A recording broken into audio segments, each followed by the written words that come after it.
stuff is about, and also share some of the highlights of the 3-day work session. And I'm presenting this information today on behalf of a group of regional partners that have worked really hard, really over the last 3 years. And this year worked even harder because we are all faced with COVID-19 challenges and impacts. And so folks have really contributed to the success of a 3-day conversation that included breakouts on a number of different topics. And I'm going to summarize those for you today. But first, just a little bit of background. We just wanted to share first that when we are talking about the YK region is really this, of course, very diverse and complex area. And so you can see there that it includes 2 census areas, 56 tribes, 48 communities, and 7 school districts. And that also includes, of course, a network of partner village corporations and municipalities, as well as local and regional organizations and businesses. All of these partners are critical to the success to support and growing the YK economy. So it's important that we continue to recognize that diversity and embrace that diversity and leverage those partnerships to the best of our ability. So just a little bit of an overview of what the CEDS, or the Comprehensive Economic Development Strategy, does. It outlines a really clear vision for the future of the YK economy. And so you can see that vision here, and anybody that's tuning in on a phone, I can share with you that what the group of partners has really zeroed in on over a number of years is a strong, innovative, self-reliant YK economy supported by our resilient culture and regional collaboration. So that is a really key component that helps guide the work of the CEDS committee and really all of these regional partners and state and federal partners in this work. Another part of that key component, or the foundation of the CEDS, is the goals. And so those goals really are what we could call the big picture, or kind of the 30,000 foot level targets. And you can see, and I can share with folks, that those goals really include topics like education, workforce development, and growing future leaders. I'm going to order me housing, business development and entrepreneurship, communications, energy and transportation and infrastructure, health, wellness and safety, creating resilient and prepared communities. And that, of course, includes coordination and planning, and then subsistence and natural resource harvests. So those are some of our big high level or big picture 30,000 foot level goals. And to do this work really requires the contributions of local and regional partners. And you can see here, if you have a visual, and I can share with you that group of partners that we're calling the YK CEDS Committee have come together to contribute their ideas and their perspectives on, and their expertise and knowledge and traditional knowledge and tribal knowledge and history, to really share their ideas about different priorities for the region. And so that includes, of course, ABCP, Chalista, the Native Village of Napaimute, New Vista, ONC, the Sea Line Corporation, the Western Alaska Partnership, YKHC, Ute, Alaska Department of Transportation, and the Alaska Native Science and Engineering Program, among many other partners that are private sector and other partners that I did not mention. But we do have a smaller group of folks, the CEDS Committee, that's helped guide this effort. So as a part of that work, and really what we've focused on this week is bringing together some working groups that can help tackle and consider very specific topics. But we recognize that there are many different priorities in the region. And so these working groups that we've developed as a part of this process, their charge is to really help to implement the CEDS priorities, and to also, again, bring their local or regional or tribal perspective to the table, or private sector perspective to the table. And so we have 11 working groups total, and those cover the big topics of economic development and planning, education and workforce development, energy, infrastructure, housing, and subsistence. So those are our big picture topics that we've brought these groups of, again, working group members that are focused on action planning. And so this week has been really exciting. We've put on our binoculars and we've come down from 30,000 feet onto the ground to look at what can really happen over the next 1 to 2 years to be successful. What steps or tasks are needed to be successful in those big categories I just mentioned. And so to that regard, we focused really on just 6 key areas of the 11 working groups. And those were climate adaptation, education and workforce development, energy, transportation, housing, and subsistence. So again, our primary focus was on those 6 areas. And so we really brought together very exciting, again, a broad spectrum of tribal and municipal and regional and state and federal partners and private sector partners to really contribute to this conversation on each of those topics. And I'm excited to share with you today some of the outcomes of that work that have included identifying some potential targets. And some of those targets you can see listed here, and I'll just mention some of those. The key focus is to consider how do we really create jobs, expand jobs, make those jobs more meaningful? How do we create, higher salaries and better benefits for those jobs and related to those jobs?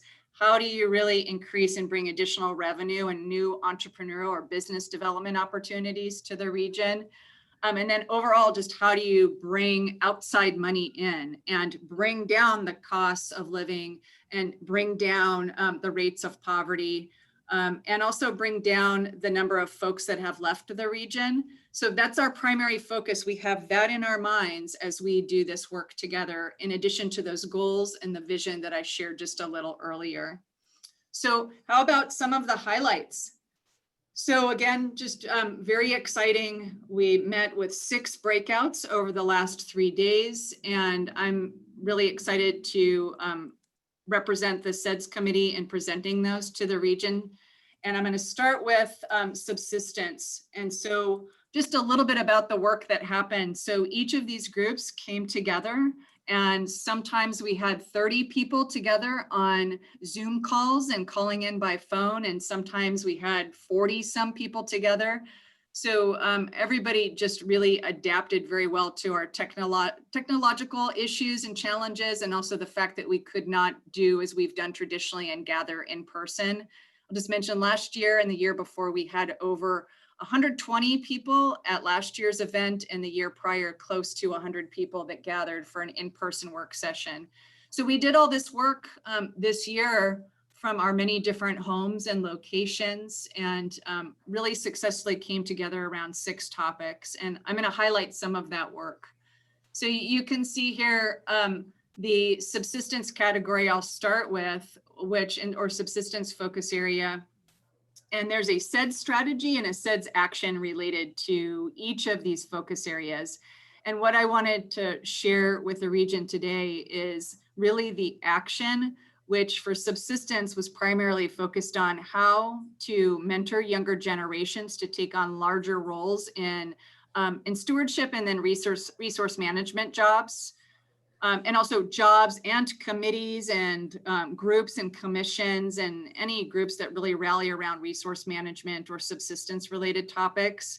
And then this group also focused on how can we better incorporate local, traditional, and indigenous knowledge and concerns into fish and wildlife management. And then equally important was really prioritizing community-based participatory research. So how do we really work with our local experts and community and tribal experts to ensure that that local knowledge, that knowledge from the river or from around the community, wherever you're at, that really is integrated and prioritized. So I am not going to tell or share everything that was discussed in these meetings because there's so much rich material. These meetings were 2 hours each, but instead just share a couple of example tasks. And so what we are showing on the screen here, or what folks would like to hear about, are some example tasks such as let's really better understand and document how many opportunities are offered by our existing internships and youth leadership programs and better connect youth to those opportunities. So I think we all learned that over the last 3 days. There are a lot of opportunities and programs out there, including funding opportunities. And this task from the subsistence group just really highlights the need to better connect, better document those things and also connect youth to those. And then really exciting, it's sort of a 2-piece task that came out of the subsistence group, because we did have representatives from the lower and upper parts of the Kuskokwim. And then also we had folks from the Yukon that were represented. So some really exciting ideas about youth exchanges between lower and upper parts of the river, and then between the Yukon and the Kuskokwim. And so that was a really exciting outcome and task from the subsistence group that again ties back to that comprehensive economic development action and strategy. For housing, so that was our subsistence group. And for housing, we really focused primarily on how can we increase the affordability and accessibility of quality housing and sanitation, housing sanitation for homeowners and renters throughout the region. So we really tackled this topic, this housing group tackled the topic of how to bring down the costs of construction for new homes and offset that by doing some creative things with accessing and leveraging funding for piped or hauled water or other innovative technologies for water and sewer. And so some example tasks that came out of that group were things like use some of the work that's already happened, both in the YK and other parts of the state, to implement new technologies for implementation projects, dry toilet implementation projects like those that have been launched by Village Safe Water and the Alaska Native Tribal Health Consortium. So again, some of that work has already happened. How do we expand that? And also create partnership funding models that better leverage all those housing funding opportunities that are out there. How can we translate that into mortgages that are owned and really provide individual home ownership to YK residents? So how can we do that by really figuring out this, the challenge of water sewer systems? And so it was really cool. We had BIA and CVRF and USDA and ABCP Regional Housing Authority and a lot of other partners thinking about this topic, and they're committed to continuing to do that work.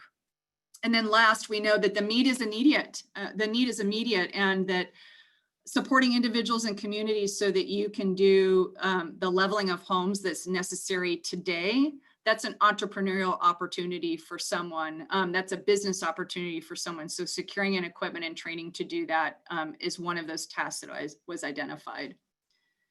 And that takes us to our next topic, which is climate adaptation, and really closely related to that topic that I just left with. So they're really, as you can see, there's some very clear interconnectedness. These topics are connected in a lot of ways. I talked about leveling homes. This climate adaptation topic addresses how do we really create a strategy and expand community and tribal capacity to assess risks and develop and implement plans that address those threats to communities, those environmental threats to communities.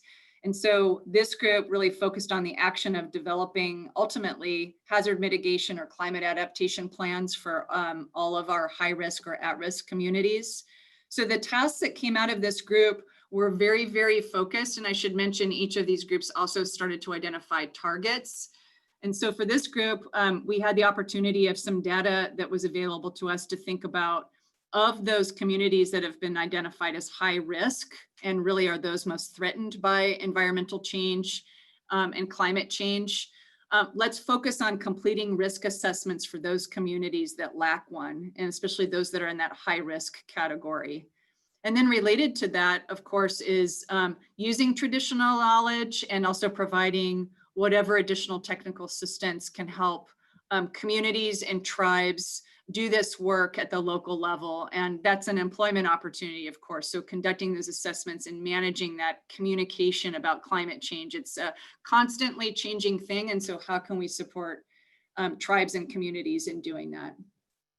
So again, we had a lot of great partners at the table for that conversation, including our friends from ANTHC. We also had the Department of Community and Economic Development. So some really good representation from different federal and state partners, of course, and our regional friends.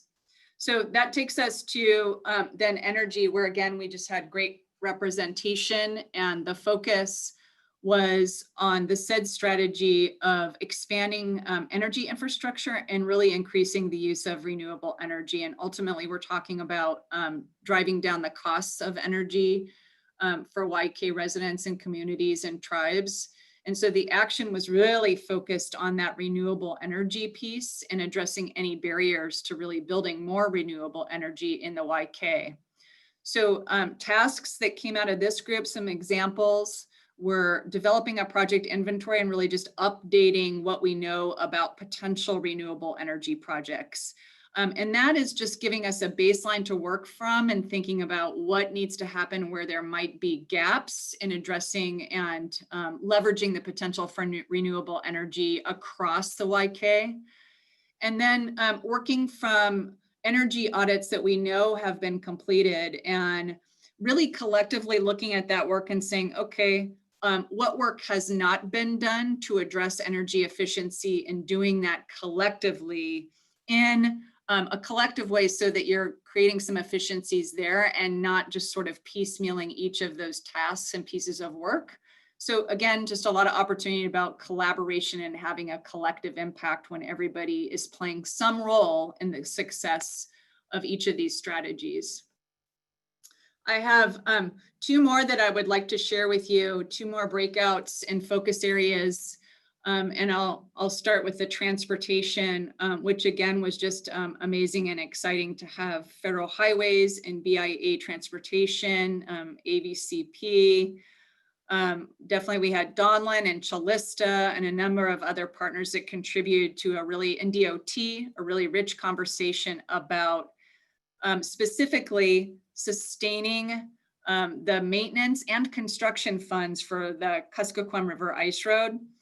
And related to that is, so we focus primarily on kind of surface travel and safety and access. And we also highlighted the need to focus on improving the trail marking and systems for our winter trails. And so the two big pieces and tasks that were identified, but there are many more.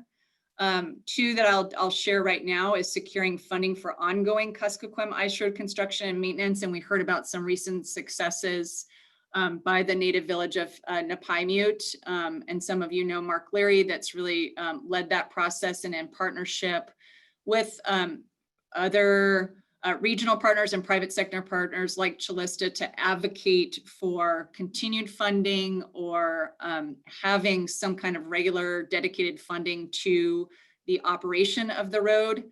So we know that the village has been successful in securing that at the $50,000 level for maintenance, and then also for trail marking at the $50,000 level. So there's some success there, really great example of also private sector contributions from Donlin. And then I would need to mention also for the trails piece that AVCP has really led a design process with a winter trails plan. And so in that plan, they've identified trails that are in need for construction.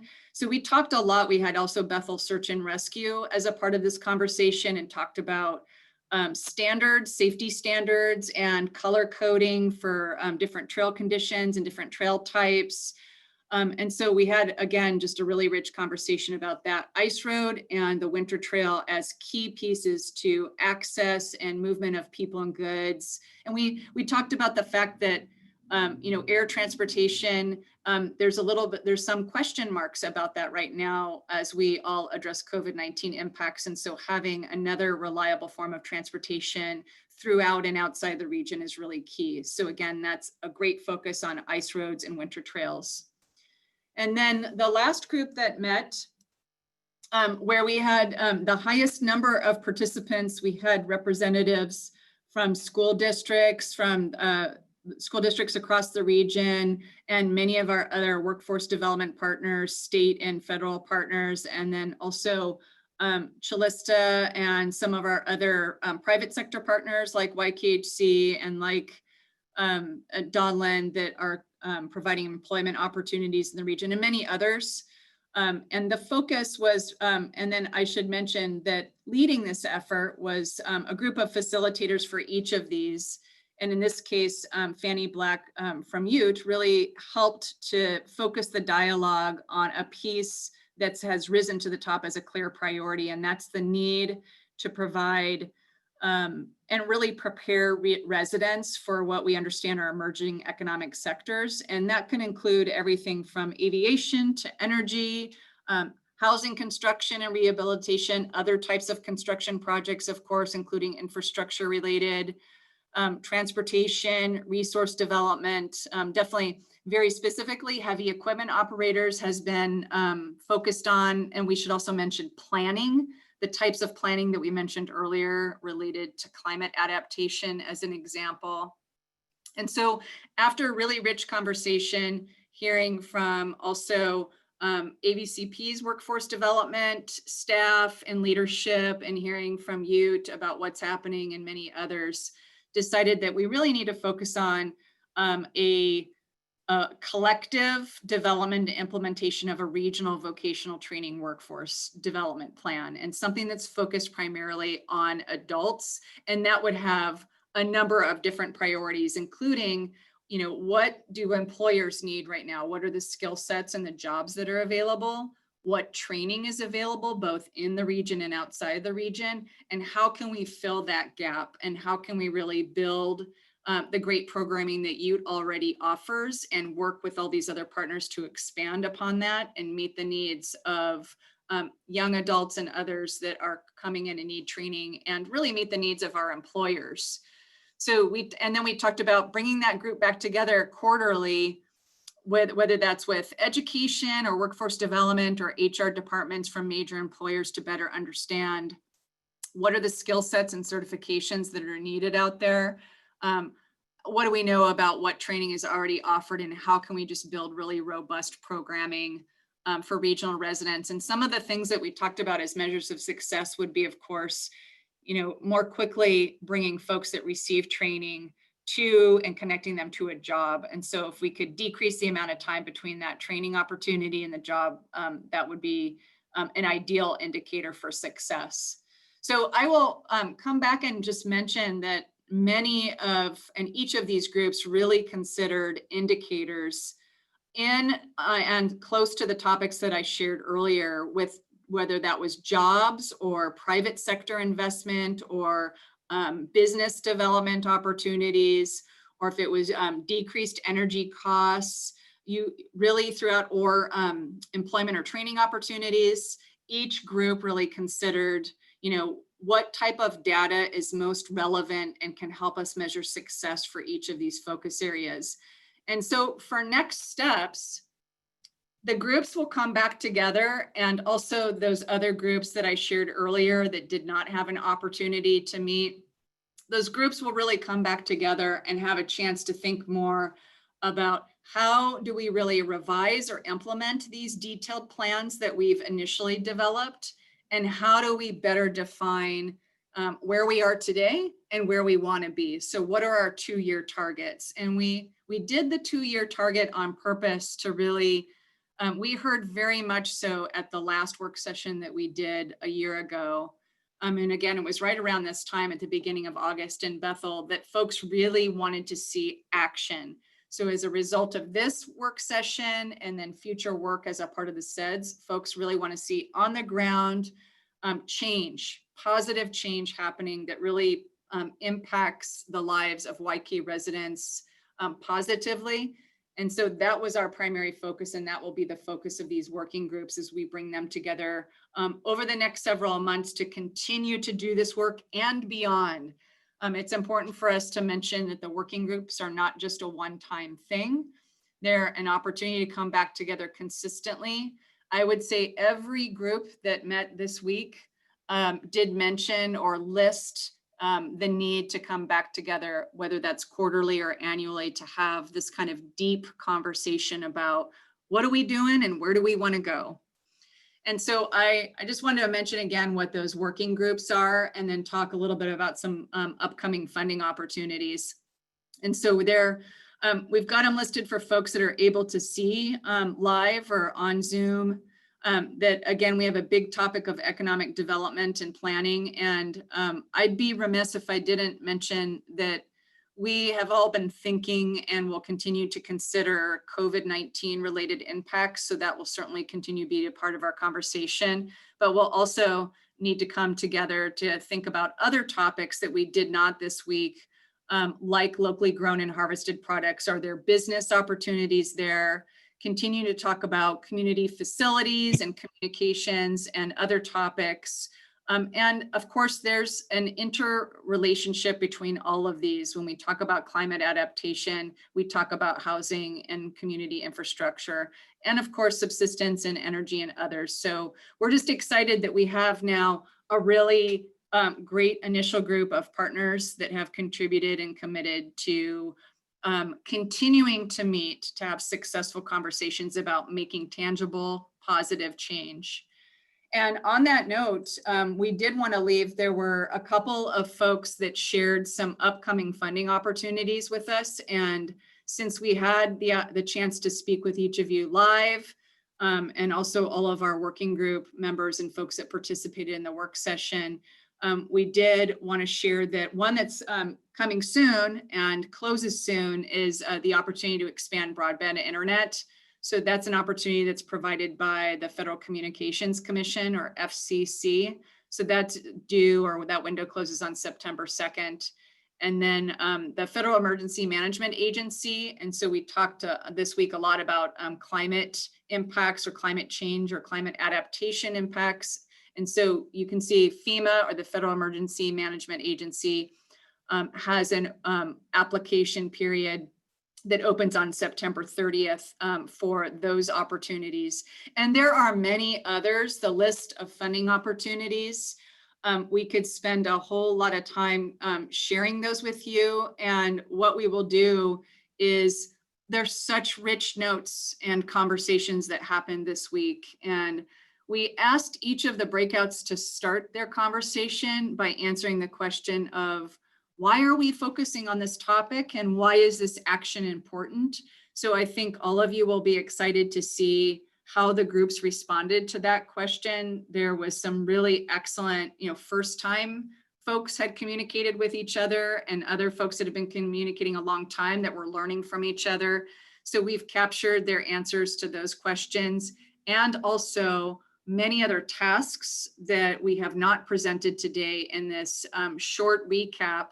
That we're excited to post those things to. ABCP has an economic development webpage. We also have, there's a work session specific webpage.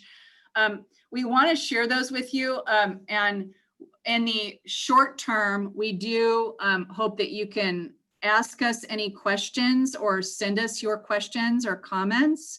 So I did provide my contact information on this next and final slide. And I will just offer that I'm doing this on behalf of the CEDS committee as a worker bee that's really just supporting that group and providing technical assistance to a group of amazing local, regional, federal, and state partners that continue to contribute to this success. So as I get your questions, I'll pass those along to those folks, and then we'll definitely post on any of the websites and share broadly as a follow-up a connection to the notes and the communications that happened over these 3 days. And last but not least, really wanted to again thank the CEDS committee and regional leadership, and mention that this project and this effort is funded by the Economic Development Administration. And then many other organizations have contributed to the success just by dialing in and showing up and sharing their comments and perspective, and many of the opportunities and correspondence that we've had over the last several days and leading up to this virtual work session. We weren't sure how it would go. This was a first time for us to do something of this scale in the region and working specifically on this topic. And I think all of us felt like it was a success, and we're excited to see that continued energy And more of you, anyone that did not have a chance to participate, that's in the region or is a federal or state partner that's dialing in or listening in, we're excited to get your participation. And with that, we just again want to thank everyone for their time this week, and excited for all of the follow-up that happens, and want to wish all of you and yours a very safe and healthy weekend, and beyond that, and also really appreciate the level of energy and encouragement and the support that's happened this week, as all of us are adapting to really interesting circumstances. So we're going to sign off, but we want to thank you again for everybody's participation, and look forward to all of your comments or questions that you have for us that can continue to contribute to the success and economic resiliency of the YK. Thank you, everyone. Have a wonderful weekend. Thank you, Shelley. You're amazing. This was an amazing conference. I'm gonna copy this format because I have some classes I need to teach, and I'm gonna just like this. Wonderful. Thank you, Eric. Thanks, Tish. Appreciate it. All right, folks. Have a wonderful weekend. Take care, everyone.